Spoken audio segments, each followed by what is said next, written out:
Hey, what's up, everyone? Welcome back, Tuesday Night Live. Hope everyone is doing well tonight. Tonight is going to be a listener-supported show. We're gonna take it wherever you want to take it. Your questions, your topics. We'll talk about them all. Hopefully, we're not having like internet issues. In my headphones, like the song cut out for like 1 second during that intro. So hopefully that's not like a sign of things to come tonight. Everything seems fine. Like everything seems all right. But yeah, we're going to get started here in just a second. We've already got some people here. What's up, everyone? Put in the chat where you are watching from. And yeah, we will get started. Here we go.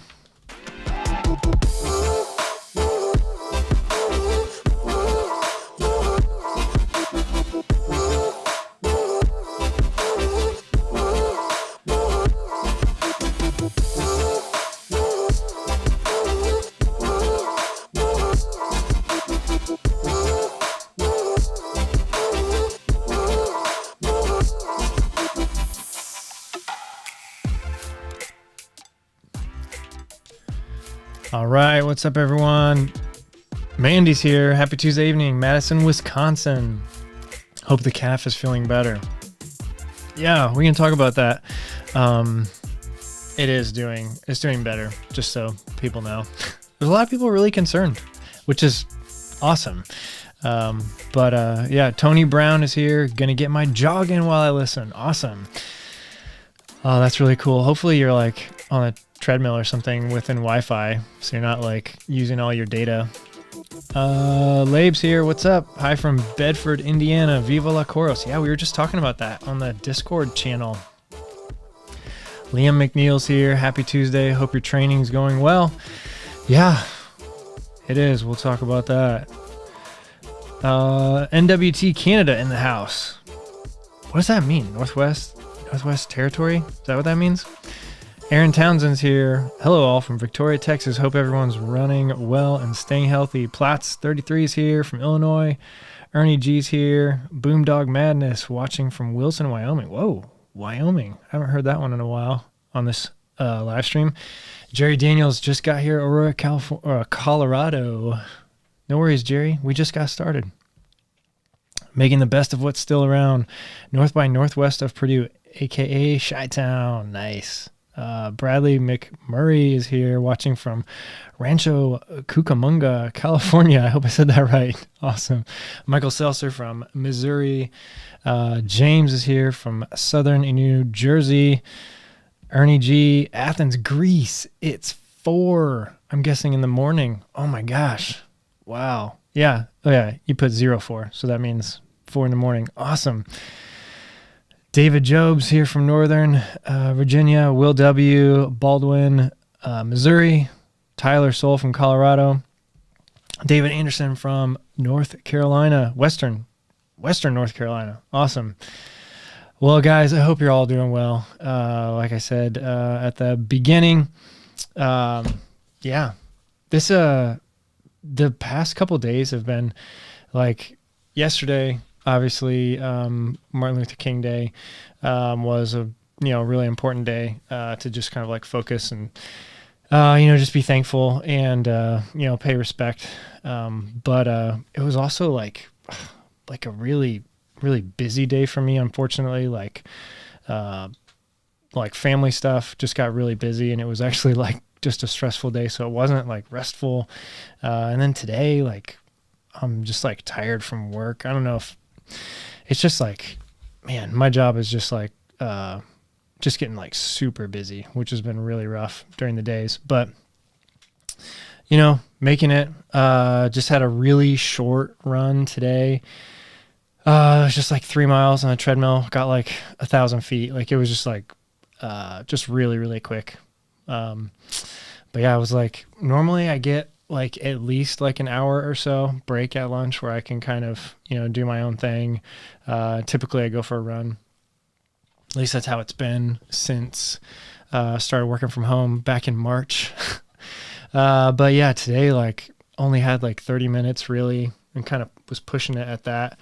But yeah, then after work, I'm looking over here and I'll show you guys soon, but I got a new desk, stand-up desk from, I think it's called Autonomous. I think that's the way you pronounce the company's name. It's a really cool electric stand-up desk. I sold, if you guys go like way back, videos, like maybe, I don't know, like I think I just showed the desk I sold a couple weeks ago, but it hadn't really been in many videos recently, but maybe like a year ago, 2 years ago, you can see this big, huge, like oak desk. I built it myself, like designed it, went to a hardware store, got all the wood, did all the measurements, cut it all up, put it all together. It was a awesome, huge desk. It was 72 inches long. And it had like this like industrial rollout shelf that had a 88 key weighted keyboard on it. Made a lot of really cool music on it. And but yeah, it was time to move on because it was just so big and it was taking up a huge space in this room. And I wanted something that was a little bit more versatile. So I got a little bit smaller desk, but it's it's electric, motorized, goes up and down. It's awesome. But I just put it together tonight and there's nothing on it right now. It's just sitting there. Actually, it's holding a light right now. But I'll show you guys pretty soon because it's awesome. Autonomous, I think is the name of it. If you guys are looking for a stand-up desk, it was super easy to put together. Really good. It seems like a good company. Boomdog Madness says, I've really been struggling with nutrition when running. What's your favorite best tasting gel brand? I've used like a lot of different kinds of brands of gels. Like years ago when I was just kind of getting started, I used Goo because that was just kind of like the most popular, like, I don't know, maybe like 8, 9, 10 years ago or something. And I used Goo for a long, long time. Still do every once in a while. Like if it's at an aid station, like I don't mind using it. Did a lot of different things. I was actually, last 2019, I was sponsored by Unived for the year, and they were really awesome. But towards the end of the year, it started like started not working as well for me personally. I know it works very well for a lot of people, and I don't think there's anything wrong with it at all, but I just had to move on. So I've been using Spring Energy for the last like maybe year and a half or so, and that's been working really well for me. I think it has to do with just the, for me, like the really, really like ultra sugary tasting gels. They're just like, they work for some people. They weren't working as well for me.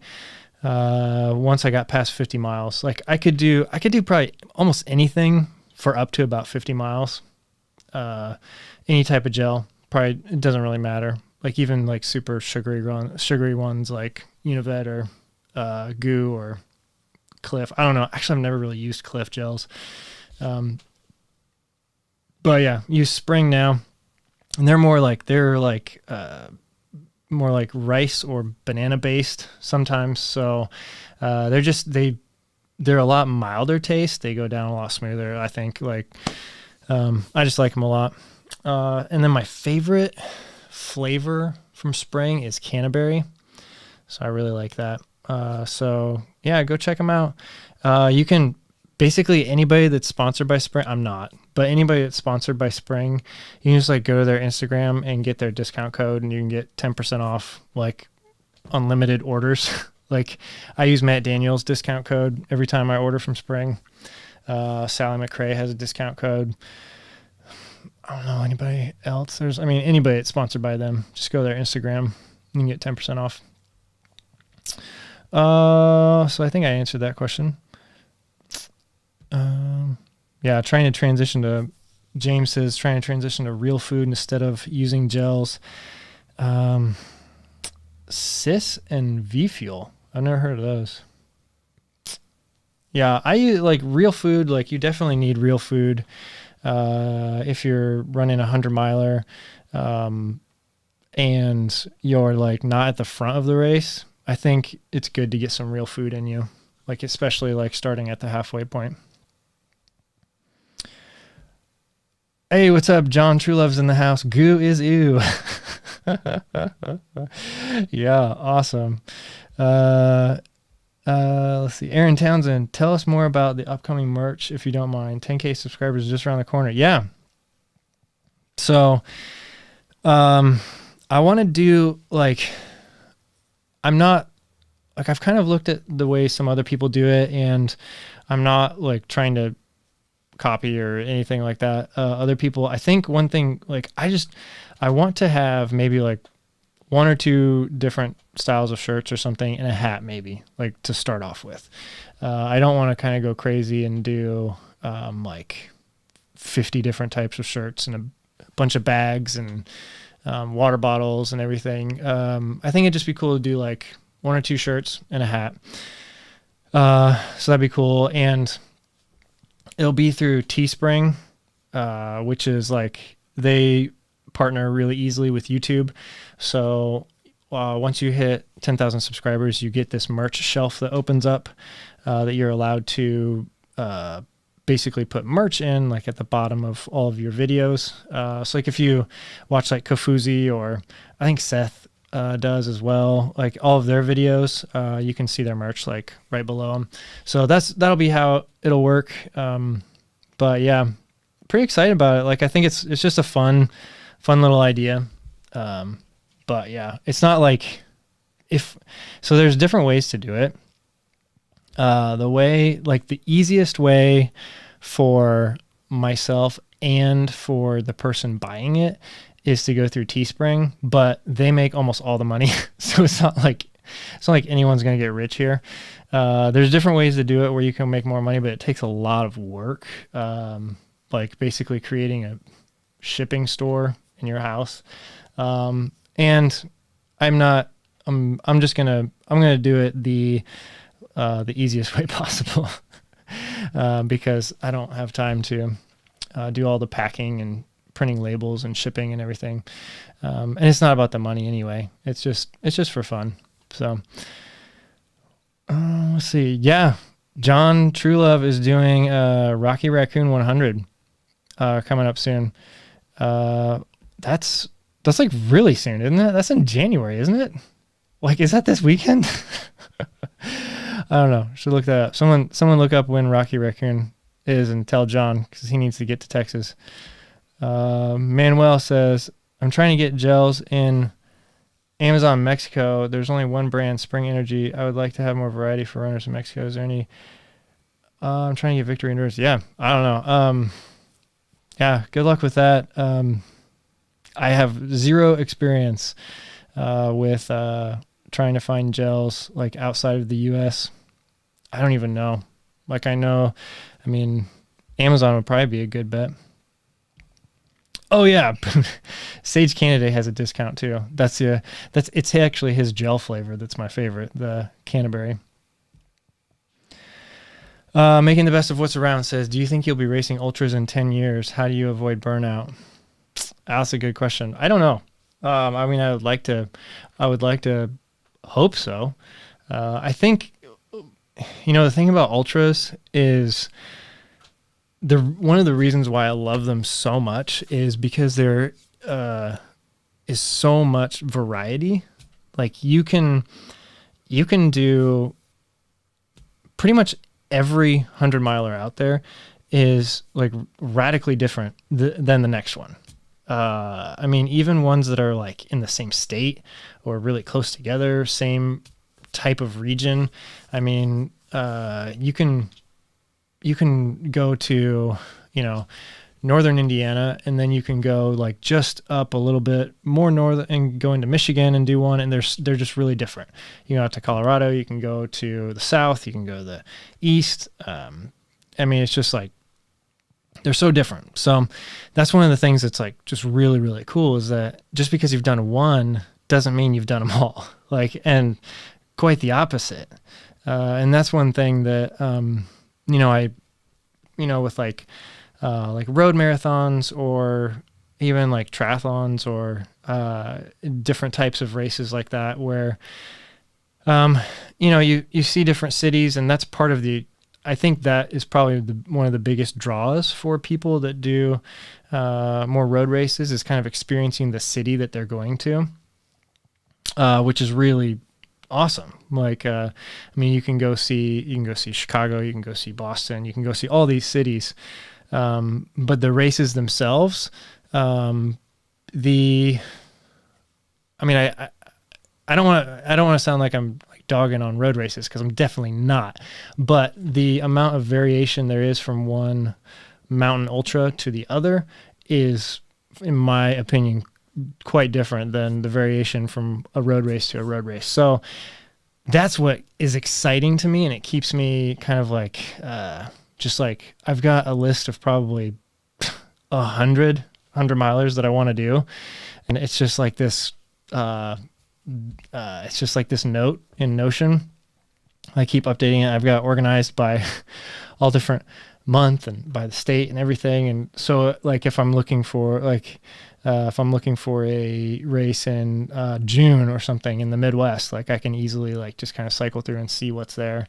But yeah, I'm just keeping track of a bunch of them, and which ones are Hard Rock qualifiers or Western States qualifiers. And that's the other thing, is that like, in order to run some of these bigger races, like if I ever want to run Western States or Hard Rock one day, you kind of got to keep up qualifying. So you gotta it's like a game, that lasts for years and years, maybe forever. So yeah, I don't know. I would like to say that, in 10 years or so, I'll still be running ultras as long as my body holds up. But yeah, I mean, the other side of it is that I'm also not worried about it. If I get tired of it, I'll do something else. But I mean, I don't know. I love it right now. And I think another thing about it is that you can't do so many of them. Like when I was doing triathlons, there was one year where I did 11 races within the course of like 5 months. And that year I did get burned out from triathlons. I did like 2 half Ironmans. I did like 3 or 4 5 Olympics, and then like 4 or 5 sprints. And I was pretty much racing like every other weekend, and it was really fun. I was like seeing a lot of cool places and racing a lot, which was awesome. I was in like super great shape, but definitely got burned out. So with running ultras, there's a little bit, like you can't do as many 100 milers in a year as you can do other races. So you kind of have to space them out and plan a little bit more. So yeah. John Trulove. Okay. He says Rocky Raccoon is the first weekend in February, the 6th. Awesome. Well, good luck, man. That's pretty soon. You got a couple weeks.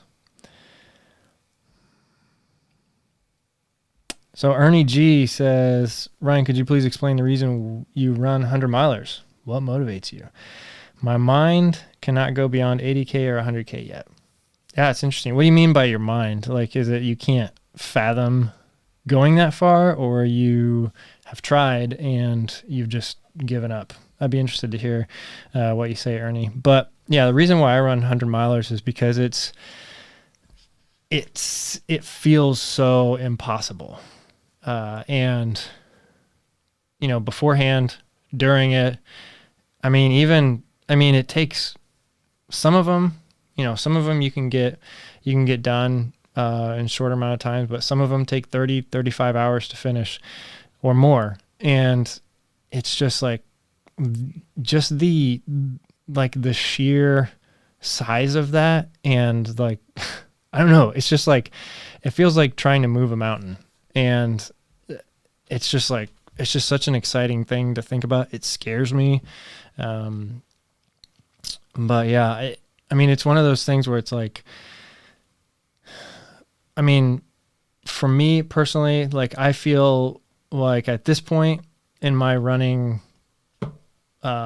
career, it's not a career, but it's whatever. I feel like I could probably walk up to pretty much any time of the year. I could walk up to a 50K or a 50 miler and just like gut it out. If I had to hike the last 20 miles, I could.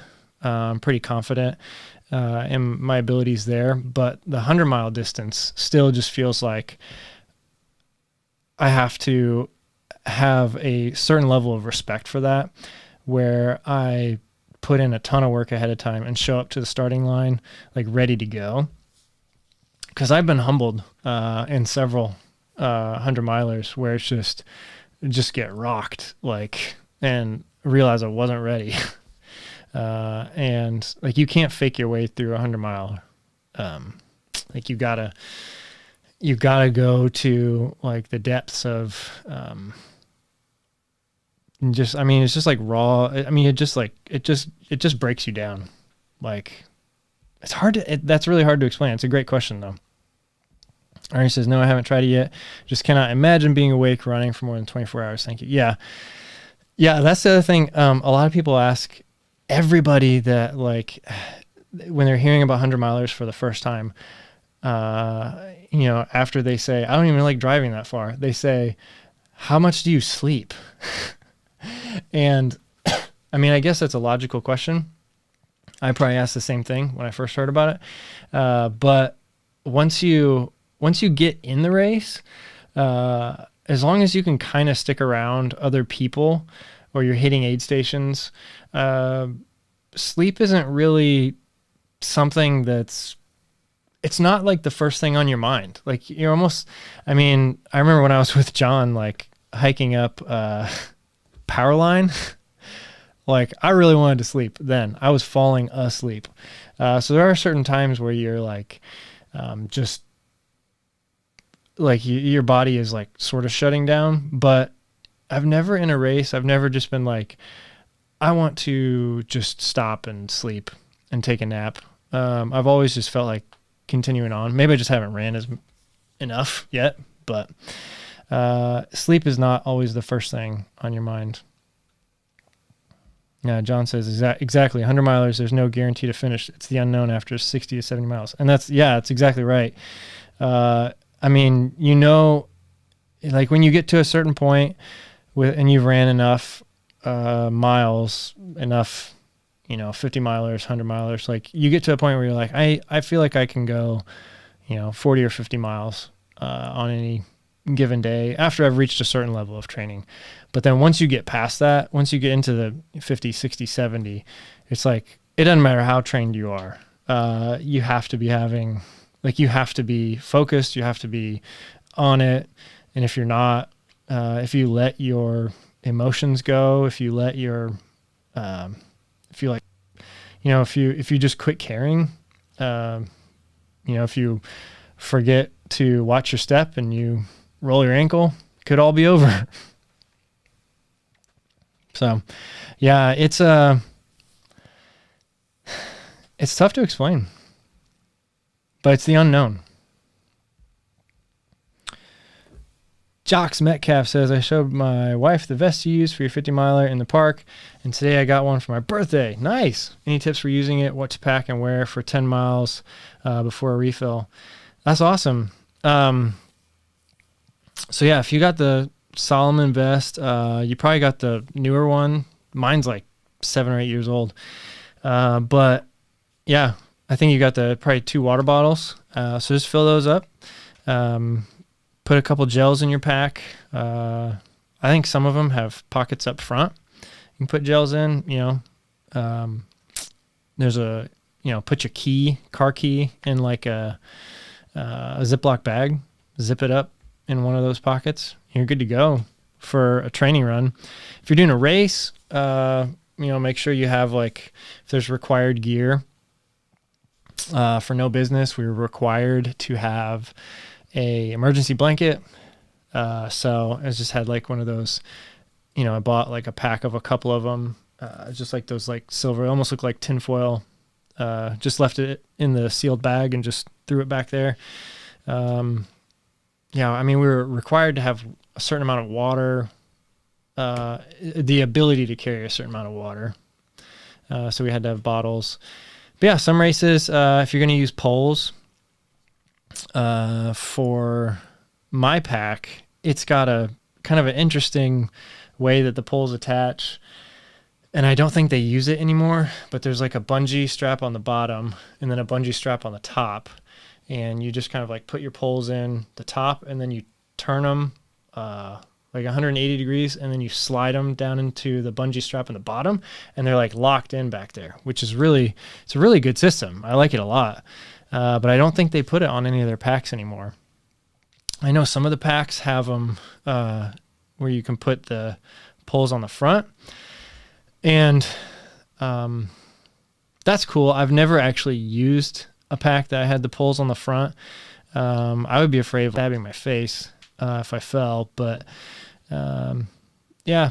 So what else do you put in your pack? Put a jacket in there. You can put so for races, what I will do if I know that I'm going, 20, 30 miles or something before I'm going to see another drop bag or my crew, I'll have a Ziploc bag of maybe enough gels, bars, maybe things I need like baby wipes or something, anything I might need, squirrel's nut butter or something like that. I might have it really tight, in a Ziploc bag, and then I can shove that in the back too. And then I can just kind of pick out what I need as I go.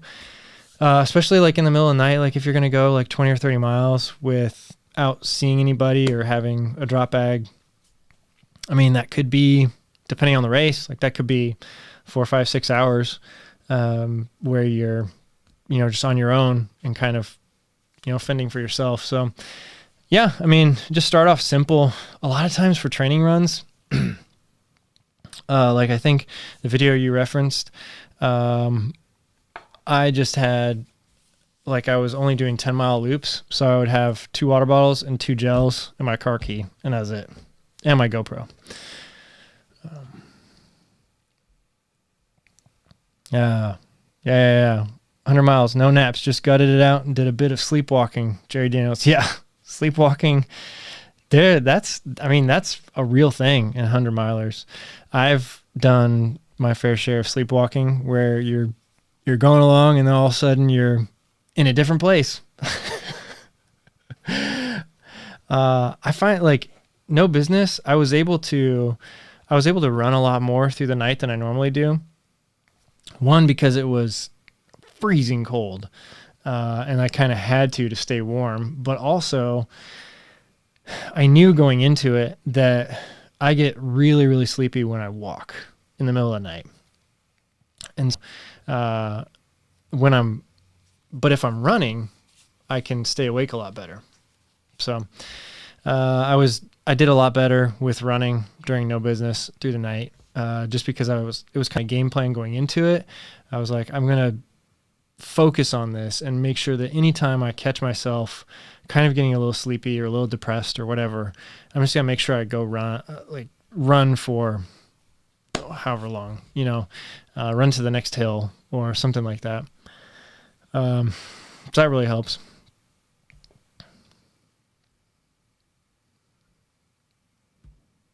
Peyton Lafayette says, what shoes are you currently using to run in? Would you recommend them? Yeah, I use a bunch of different shoes. I'm, with Ultra right now. So the shoes I run roads or right now a lot of treadmill miles in is the Torin Plush and the regular Torin. And then I just really like those because the Torin, is a little bit, the Torin Plush is thicker, but the regular Torin is just like a really just straightforward, just like good road shoe. I mean, there's nothing fancy about it. It just works. Torin Plush, the top is a knit upper, and so it breathes a little bit better, and it has a little bit softer cushion underneath. So it's nice to kind of change it up. And for trails, I've been using recently the Ultra Superiors and the Ultra King MTs. The King MTs are really, really good for mud running. So they were like perfect for my run this past Saturday, where I was just, it started in snow and then it went to, it started in snow because it was 30 degrees and it was snowing. And then throughout the day, I was out there for over 5 hours. Throughout the day, it warmed up and it got up to like 36, but there was still like precipitation. So it turned from snow to rain. And then most of the snow on the trail and on the ground melted and it started getting muddy. So it was a really good day. Lots of variation, but the King MTs were awesome. They have a little bit longer lugs, and the pattern's a little bit different than some of the other Ultra shoes, and so you really have a lot more confidence when you're running in mud or anything slippery. Just like they're great shoes. The only problem with them is that they are a little bit thinner than I would like, because once I started getting closer to that 20 miles or farther, I do prefer having a little bit extra underneath my feet, just a little bit more support. But anything like 20 miles or less, if it's super muddy, I'll wear the King MTs. I really like the Superiors a lot, because you just have a really good ground feel. The only problem is recently, the last couple of years, the lugs have gotten shorter on them. So they're a lot better for like good conditions, not muddy. So that's what I use. Two different types of road shoes, two different types of trail shoes. When I race hundreds or even 50 miles, I'd probably use the Olympus. Jonathan Western says, will you have crew pacers for Cruel Jewel? Yeah, I hope so. I haven't actually contacted anyone or asked anyone. I probably should do that. So that's coming up soon. But yeah, I would like to. I don't want to do that one solo. No way. Austin Parker says, thinking beyond 2021, any plans or thoughts for a West Coast or Colorado 100-mile race? Maybe another Run Rabbit Run 100 and some updated footage. Yeah, that'd be awesome. I would love to go back out to Run Rabbit Run. That was just such a, it's a really fun, like, I don't know, I was only in the town for a week, so it felt like a vacation. We just stayed in a great place, and it was just a really fun town. Steamboat Springs, and the race is like the perfect time of year, I would guess, for Colorado. A lot of people talked about just like how they always plan it, like, and it always just seems like they luck out that it's like the perfect weekend for the colors of the trees. Like the leaves just start changing, and it's just like, there was one part where it was right at sunrise for me, or just before sunrise. We were kind of climbing up this mountain, and it was, I forget what type of tree it is, but you guys probably know. It's like the white bark, yellow leaves, and we were just climbing up this mountain in this just massive forest full of these trees, and it was just like as far as you could see into the woods, it was like these just like white bark and yellow leaves, and it was just before sunrise, and it was just like magical time. Like, so that place is beautiful, and they've got some of the there's a a descent and a climb back out to an aid station. This is like super sketchy. But yeah, Labe says aspen trees. That's right. There's this climb, there's this descent, and I think it's called Fish Gap or something, Fish Creek, something like that. That's the aid station name at Run Rabbit Run. And yeah, it's like you're just going down this super exposed rock, and it's early in the race, so everyone's still packed together.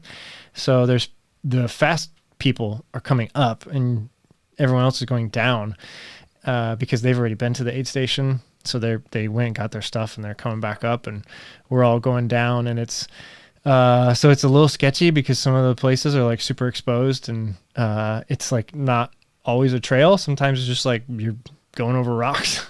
But yeah, I mean, it's just like, it was beautiful, beautiful place, beautiful mountains. I loved that race. And there was also a section of the course in the morning, and I'm like super bummed I didn't like film it, but I was so out of it. But there was a section where you're really just like boulder hopping up, like halfway up the mountain, and there is no trail. It's just these huge rocks that you're climbing over. And it seemed to last forever. It was probably like 100 yards, but it was awesome. So yeah, I don't know. In the future, like I would love to actually really do a California mountain race, just because I mean, going out to Western States 2 years ago in a filmmaking capacity was incredible, but I would love to actually run it. But any of those like Sierra Mountain races that they've got out there, like I would love to.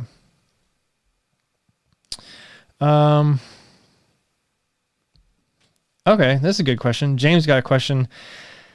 What's the process for becoming a brand ambassador? You're currently with Ultra and have previously been with Univid. Yeah. To be an ambassador, it's pretty much all based on your social media. And there's nothing secret about it. You just kind of have to, the way you get picked is you just simply apply, and all of these brand ambassadors like Ultra, I don't know of any other shoe company that has brand ambassadors. I think maybe Solomon does, but I'm not sure. But like a lot of nutrition companies do, like GU. I think Univid has an ambassador program. And then who else I'm thinking of? Oh, like some other like clothing companies like Dirtbag Runners. There's a couple others, but they're all pretty much the same. Like you just fill out an application, and some of them are pretty long, like 50. I think the one for Ultra is like 50 or 60 questions, and a lot of them are like essay questions. So you actually have to spend quite a bit of time applying, but that helps weed out the people that aren't going to do the work. And honestly, it's pretty much all based on your social media, not specifically your follower count, because they're not always looking at that. They're looking at the quality of your content. So, I know there's people on the Ultra Red team that have like 300 followers on Instagram and don't even have a Facebook. So it's not simply based on how many people you can reach. It's based on, at least with some of the companies I know about, it's based on your social media, like how it's presented. So if you want to be a brand ambassador, which is a really fun thing to do, because you get some like sweet discounts and perks and stuff, I would just start working on your social media, and just kind of, if you want to be a brand ambassador for Ultra or something, just start tagging them, start, putting out quality content, stuff that's like unique to you. Like, don't copy other people. I would definitely say that, because sometimes you'll see just the same stuff from lots of different people, and that gets boring after a while. But just be unique to yourself and just talk about your experience. And so the way I became an ultra ambassador was I'd known about it, and I like just started posting stuff about ultra shoes for probably about a year.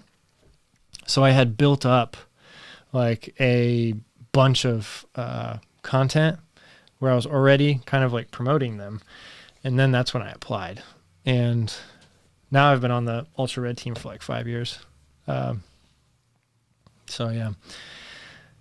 But yeah, I mean, it's pretty much all based on your social media. And then you get some discounts, like they send you free like shoes and like a race kit. Yeah, it's fun. Let's see. Yo-Yo on the Trail says, hello, Ryan from New York City. What's up? Can you say a little about your filmmaking setup? I'd love to see your camera gear and what you use to film these videos and your documentaries. Love the quality of your content. Yeah. So I use pretty basic stuff. It's not, I mean, if you have nothing, it's a huge investment, like to get to where I am. But if you're looking at like kind of like standard filmmaking equipment or documentary stuff, what I have is like, you know, pretty entry level.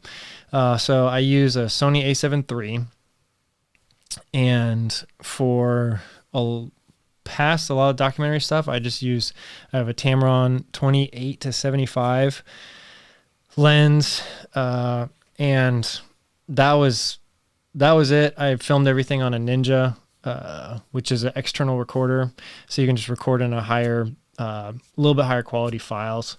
And then I had so for the documentary stuff, I also used a gimbal, and we rented another Sony A7 III, so I'd have two of the same camera. And then I rented a really nice a Zeiss lens, a 24 millimeter lens for the gimbal. So I think if you're using a gimbal or something, I would prefer to use prime lenses on gimbals, because then you're not messing with any sort of like zoom or anything on there where you might be extending the length of the lens and therefore throwing off the balance of the camera, because gimbals are hard enough to balance as it is. And so I always use prime lenses when I go with a gimbal. So like for the Triple Crown series, like I just kept it really simple. It was two Sony A7 IIIs. Rob had a GoPro. I think it was a GoPro 8 at the time, or maybe it was a 7. I don't remember. Whatever year, we had one of the newest. We had two of the newest ones. And then yeah, the handheld was all Sony A7 III with the Tamron 28-75 recorded onto the Ninja. And another thing that I don't know if this would be obvious or not, but using like a variable ND filter is super important, at least for me, to get the right look of the shot. Because if you don't have an ND filter and you're filming outside, you're going to have to you're going to have to stop it down, or up, however you say it. I'm not up on all the lingo, but you're going to have to either like really increase the shutter rate, or you're going to have to use like a really high f-stop. And what that does is it decreases the amount of light hitting the sensor, but then it also shows more of the background in focus, which it just depends on what you want. For me personally, like with the stuff that I was doing for that, I was going for a look where the background was sort of visible, but also pretty blurred out in a lot of points, because I wanted to focus on like the subject, what was going on. And then when we showed like landscape shots, definitely like open it up. But yeah, having a variable ND filter on there will allow you to let in a lot less light before it even hits the lens. And so you can use like f2.8 or something like that, and you can get a really nice blur in the background. But yeah, I think I kept pretty simple. Like, I would love to have a much better camera, but I think I think there's a certain point where, for most stuff, the camera doesn't matter as much as people think it does. I mean, when you start getting into stuff that's like a company is paying you to do a commercial, or you're filming a movie or something that's got a $1 million budget or something, then yes, you're going to want to use a much better camera, because when you get to that high of a level, you're going to be able to tell that, oh, this was filmed on a Sony consumer camera, or this was filmed on an actual cinema camera. But until you get to that point where you're actually getting paid a lot of money, I think the most important thing is kind of your technique and how you're filming, and how you're setting up the shot, the story you're telling. It has very little to do with the actual equipment that you're using. You can use an iPhone. I know a lot of people say this, but you could definitely use an iPhone and tell a really good story, and people wouldn't even know. There's films that you watch in theaters that have some shots that are shot on an iPhone and you don't even know it. So, yeah, but that's my setup. Sorry if that went long for people that don't care about camera stuff. If you have other camera questions, I'd love to talk about that. James says, GoPro 7, 8, 9. Which one was your favorite? Definitely a 9. A lot better battery life because the battery is bigger. And it does... I feel like every GoPro that comes out, there's just little tiny increments in how well the stabilization works, or how the actual image quality looks. A lot of times, like, the bitrate is the same, but there's some stuff going on in the processing where, especially things that I film, like really fast running through trees or something like that, like a GoPro 7, the trees will be a lot more blurred out, not blurred, but they'll just be distorted or pixelated. The colors won't be right. Whereas a GoPro 9 could just capture it just a little bit better. And I'm not really great on knowing all of the stats on cameras and everything, but I can, when I'm using it, like, I can see what's happening and I can tell, obviously. I think that's what's important. But the GoPro 9 also has a screen on the front, which really does help frame your shot. And I was always really skeptical about people that said they needed a screen on the front, or they loved it so much, like on some of the other action cameras that came out. But once I got one that had it, like, I'll happily admit that it does make a big difference. But it's also very distracting. There's a lot of stuff there's a lot of footage that I shoot that I can't use because I'm, like, not even knowing it, but I'll just glance at the screen, just to, like, check to see if I'm in the frame or whatever. And then it's like, okay, I can't use that. Or I don't want to, whatever. But yeah, it's, I would go with a 9. Let's see here. What other questions do you guys have? Ageless Wanderer says, first question passed over, so here's another one. Sorry, I missed it. What did you do to get the calf feeling better? Oh, good question. Yeah, I want to talk about that. So the calf, for about a week, was not feeling great. And a lot of people commented on my video and said to be careful or pull back or do, stop doing treadmill incline or something like that, which is fine. But I can feel what's going on, and I don't think it's I mean, fingers crossed, but I don't think it's anything serious. I think it's just a little bit of a strain. And what I was doing was just working on stretching, and I was using my massage gun. I was using the Sport Near massage gun. There's a couple companies that have sent me them, so I always want to mention which one I like the best. It's the Sport Near. And just loosening it up before the runs, and then at night is a big thing. Like before I go to bed, like I will like really make sure that it's like just really relaxed. So that seemed to help. And it's pretty much, I mean, the last 2 days has pretty much been gone, so it's been fine. So hopefully it doesn't come back. But if it does, we'll just work it out. Oh, Michael Powell says, signed up for Jackson County 50K and it got canceled. Saw OPSF and thought it would be a fun one. Yeah, I'll be there. I'll be doing the 50K.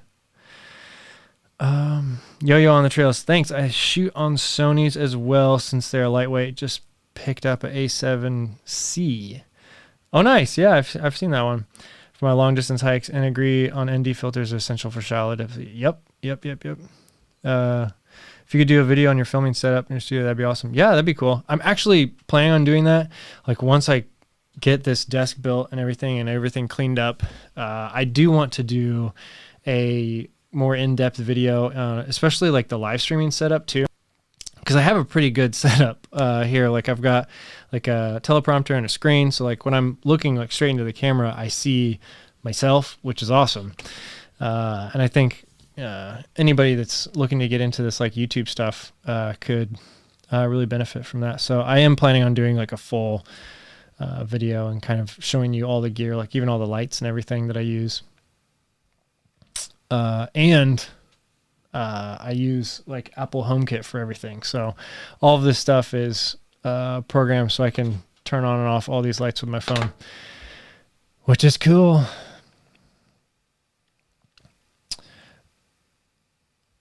Let's see. Josh says, having only run a 50-mile race before, how much different is training block for a 50-mile versus a 100-mile race? For example, Kettle Moraine, 100-mile versus 100K. I think that, I mean, honestly, once you get up to racing ultras, a lot of it has to do with like what your goal for the race is. Like if you are the type of person that you are really like racing 50 milers and you can kind of run hard the whole time, you're finishing in the top 10% at every 50 miler you do, your training for a 100 miler is going to be a lot different than someone who is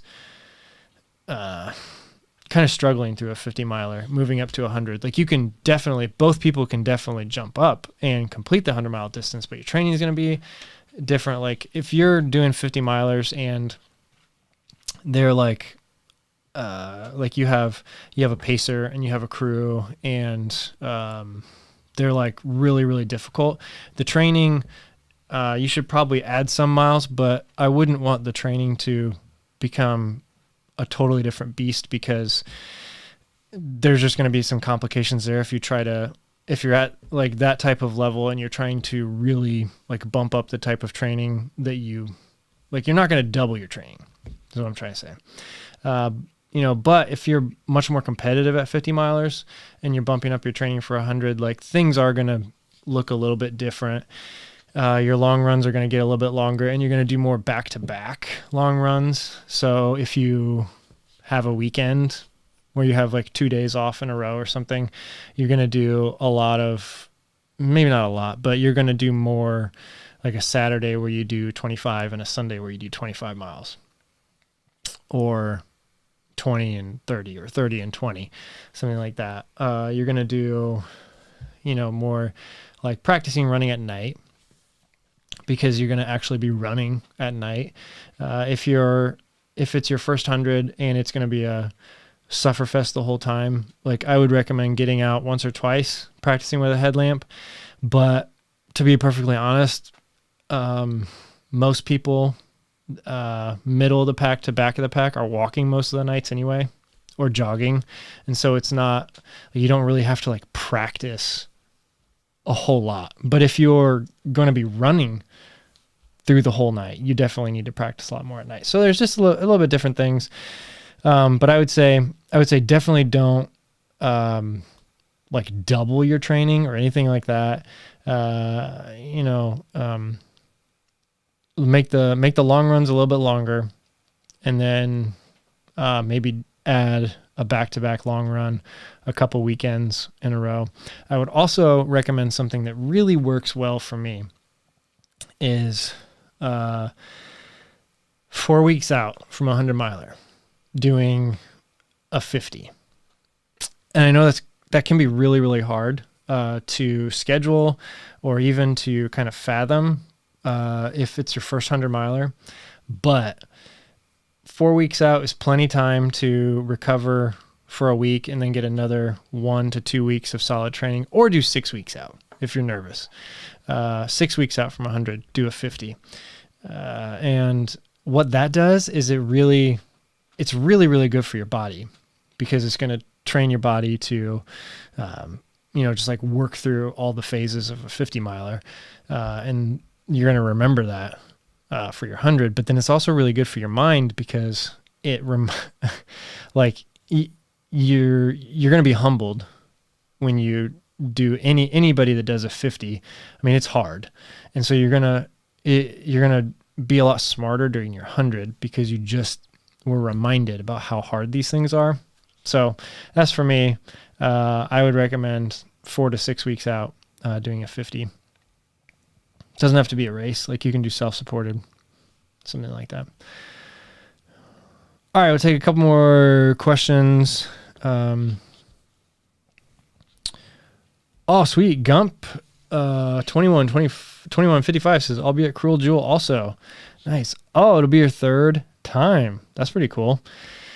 Oh, man. Let me know what you think. Yeah.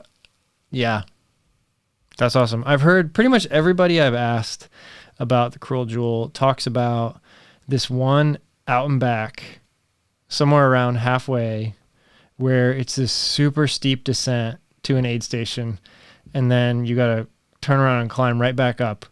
And everyone is like, this is the dumbest thing, because this race is like 108 miles long, and we don't even need to do this. But yeah, let me know what you think of it. Let's see here. Josh says, thanks. I mostly ask because I compare our training on Strava and feel we were almost the same other than the elevation. It feels funny that we were training for different races but look the same. Yeah. Training for a 50 is really not that different from training for 100. I mean, if you really want to get specific, change up one or two things. But for the most part, most of us are just going to be running as much as we can. Like, let's be honest. Most of us have full-time jobs. Maybe we have a family or people we take care of. Most of us, running is not our job. And so it's a hobby, and we just get it when we can. And we're just running as much as we can. I mean, let's be honest, right? So yeah, I would say so. Also, another thing is try to eat some real food during some of your really long runs. Go for a run like right after dinner or something.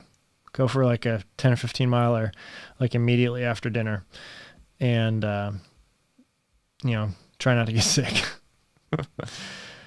Gump says it's pretty cruel. Yeah. That's what I've heard. All right, guys. Let's wrap it up. Aaron Townsend says, obligatory reminder to plug the Strava and Discord. Yeah, if you haven't been over to our Discord, I believe there is a link down below right now. I think there's also a link to Strava. Maybe not. But go check those out. Discord is like a what do they call it? A channel. It's a channel where we can all get on and just kind of like talk about fun stuff, training, gear, racing, stuff like that. I wanted to pull up some questions from Discord, but you guys had some awesome discussion going on, so I was just going with the live comments. Gump says, yeah, it's Weaver Creek aid station and it sucks. Oh my gosh. Yeah. I'm looking forward to getting out there, down there, and doing it. I mean, it's just like that kind of stuff, like just excites me so much. I just like, I don't know, like the thought of doing something that hard is scary and exciting. And yeah, I know it's going to be awful while I'm in the middle of it, but I'm excited for it. All right, guys, I'm wrapping this up. Thank you all for stopping by. This was a fun one. And yeah, let's see. We'll do this again next week. Surprise. I think so. Once we get to sometime in March, will be 1 year of doing this every week, every Tuesday night for a year. So that's going to be pretty cool. Sometime in March. I need to look. I think it's March. Maybe it's April. But yeah, started doing these Tuesday nights, right at the beginning of all the craziness that was happening, at least in the US. And it's been really, really fun. So thank you all for joining. That's where I'm going to end this. I'll see you guys again soon. Bye.